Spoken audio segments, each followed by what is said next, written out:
இது இது சும்மா தூக்கி பார்த்தேன். என்னவோ தெரியல சார், உங்களுக்கு என்னமோ ஆயிடுச்சு. மந்திரிச்சு விட்டாதான் சரியா வரும் போல இருக்கு.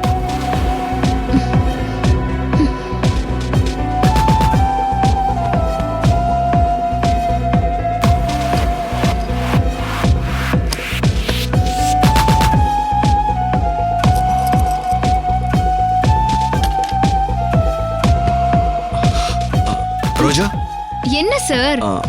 அது அது உன் தலையில மல்லிகைப்பூ.